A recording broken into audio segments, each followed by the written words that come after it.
stepping out rather bravely from out of the considerable influence of a certain VR46, going it alone, as also is Lorenzo Baldassari. Buliga struggled a little bit so far with setup this weekend, but he's going to be confident with a point-scoring finish from 50. Here is Sam Lowes then, of course, declared unfit. He was a bit upset, actually. He did 30 laps here on Friday.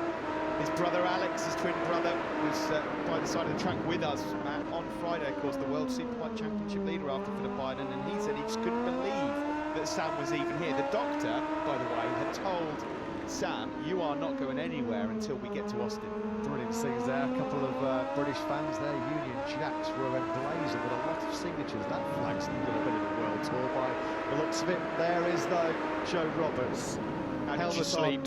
Yeah, how did he sleep? Probably, I'd imagine, not very well. The biggest race of his life is coming up very, very shortly. At the moment, on the outside at least, exterior-wise, he looks pretty cool, calm and collected, but I'm sure inside that tummy there's a few butterflies jingling now. I'm not sure if Simon can hear me at this stage. We don't normally talk to him as early as this. Simon, is your mic on at the moment, mate? Yes, I'm here. Okay, I just wanted to pitch this one to you. We've been talking about all the records, and of course Kaczynski the last time, an intermediate class rider. One, of course, you know John very well. When Kaczynski won his first World Superbike race of the season at Phillip Island in '97, he was on the podium. But your good self, Mr. Crayford. But I want to get your thoughts quickly on Joe Roberts. How is he feeling going in today? You said as we left the paddock yesterday, that guy's riding the crest of a wave. You had a big smile on your face. How will he be feeling right now? You know what? I had planned to go and ask John Hopkins this question very soon, towards the end of the grid walk that I do. You know, because he's the closest to him. The thing is, Joe has made not a mistake the whole weekend, you know. Nothing visible anyway. Very, very good weekend.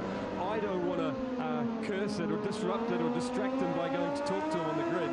So I genuinely haven't even asked, because I don't want to jinx him. So I'm going to go and talk to John Hopkins and find out, give him a bit of a prod to try not to give us anything vanilla and say what are the parts of the race that concern John, you know, about his rider. So that's the best I can do, because I don't really know. I mean, he's going to have some proper butterflies, and but so far he hasn't put a foot wrong. Let's hope he can keep the roll going. Thanks very much, Simon. Yeah, we'll look forward to hearing that. We just saw on the grid there Carmelo Espeleta. I tell you what, I feel very sorry for Carmelo at the moment. He's a busy, busy boy.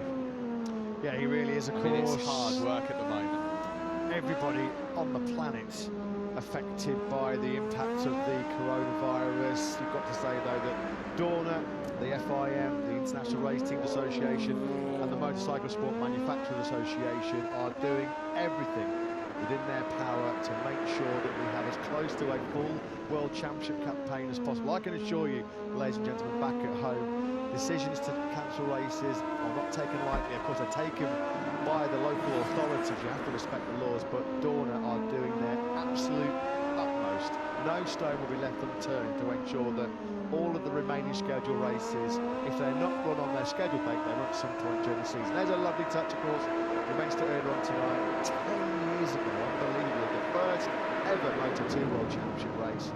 Shoya Tomazawa, who claimed that historic victory, and sadly later that year lost his life in a tragic accident in Misano. We will never forget you. Hear, hear. Never a more truer sentence spoken. What a character, what a rider. Big star of the future was Shoya Tomazawa, sadly taken far, far too soon. I echo those sentiments, Mr. Burt. Here's Joe Roberts. Has he gone round and come back in again, or is he just leaving the pits? Simon. I'm with Joanna Leve because we really want to know about his riders, especially Augusto Fernandez. I know he's a real racer. He's further back on the grid. I know it's been difficult to manage this front tyre thing this weekend, also get him a comfy setting, but I want to know if you think he can be there for the fight in the race. Yes, about the rhythm and the pace we have for the race, it seems that realistic it will be in between 5 and we can be there, because we have a good pace for the race. Of course, the first laps it will be important to because after a few laps everything is getting in the place, and we are confident with our race pace, and yes, I think we can be very in the front, much more than we are now. All of the teams I've spoken to and riders have been worried about this soft front reaching the end of the race, and it seemed to me that they're all wanting to run that soft front because of the speed. But talking to you last night, it seemed like you were working to try and make the bike work with the harder one, which seems a little bit slower but can go all the way. What have you decided? Or have you? Yes, we decided for the hard one in the front, and we work well with this. We ride fast, so at least very similar to with the soft, and we can go till the end of the race better. So okay, we are confident with that, and let's see now. Now we need to see on the race, and yes, after all we will evaluate if it was a good choice or not. That's it. Joan, thank you for your time and good luck tonight. Thank you very much. Yeah, thanks to Joan Leve, thanks to Simon Crayford. We just saw there Carmelo Espeleta all smiles despite these stressful times, facing global sport, not just MotoGP, of course, being impacted by the coronavirus. We will be back at some point in 2020, mark my words, and it will be all down to one man, the pioneer, the figurehead of our great sport, Carmelo Espeleta, who's working 24/7 behind the scenes to ensure that there's not as impact as possible disruption to the 2020 schedule. Yeah, I think sometimes people need to be reminded that this is his passion as much as it is ours as well. Let's go back down to the grid and speak to Simon. Yes, I'm with Tetsuta Nagashima. Nagashima-san, new team, first race with them. How are you feeling? So I'm ready for the fighting. So in the 45 hours, I had a mistake, then very pressure was not perfect. But also this morning I'm very fast and very consistent. So we are ready. Just keep focused for the fighting and try to get podium. Thank you. Thank you. Yeah, thanks to Tetsu Nagashima, a great guy, and I can understand why he's a bit disappointed. He's been around top 6 all weekend, but unfortunately yesterday it went a bit wrong. 5th row, 14th from the grid for the Japanese rider. Well, their top practice on Friday, there was jubilant scenes. They got even more wild celebrations last night when they took pole position. What will happen if this man, in 20 laps' time, Joe Roberts, takes the first win of his career? We can just saw there a man who he's paid a lot of credit to in the background, his crew chief Lucio Nicastro, a former crew chief for Sam Lowe's in this very team. Speed Up Racing's Jorge Navarro, team boss Luca Boscascora, of course, unfortunately not here to see his man try and do the business. He's caught up in those travel restrictions and hit so many millions of people in Italy right now. I'm sure Luca's eagerly tuned in to the TV back at home to see how his man gets on. Back down on the grid, a very tense and nervy grid right now with Simon Crayford. Yes, I'm with Tom Maluti. Tom, you've been through a lot this weekend, but you'll be focused on the race now. I know you tried a big setup change and warm-up.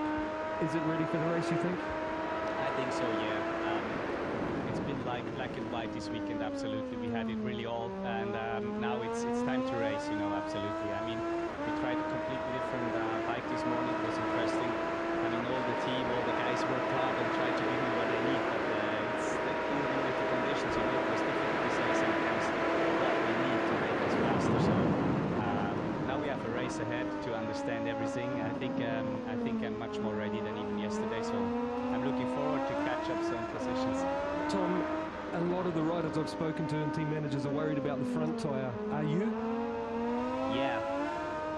Yes, also, but maybe less than the others because I don't have the experience. We had a crash yesterday at the same time, you know, in the night, so it actually 2 crashes, so I missed the experience to get on the tires in these conditions. So I just go out there into the race now, and I will see what happens and try to manage it as good as possible. Thank you, Tom, and best of luck. Thank you. Yeah, thanks Simon, thanks Tom Luter. They don't come much more experienced than him. We're seeing all the big hitters, of course. The headlines belong to Joe Roberts, so I just want to quickly shout out to Bo Bensnyder, 2nd row. If it weren't for Joe, we would be waxing lyrical about the Dutchman. He said all along, give me a bike that's competitive, I will deliver. And NTS have made a big step forward, and the 21-year-old proved it yesterday. Absolutely stunning performance, only his 2nd top 10 in Moto2 qualifying, his 1st since Brno, his best qualifying since 2017 in Sepang.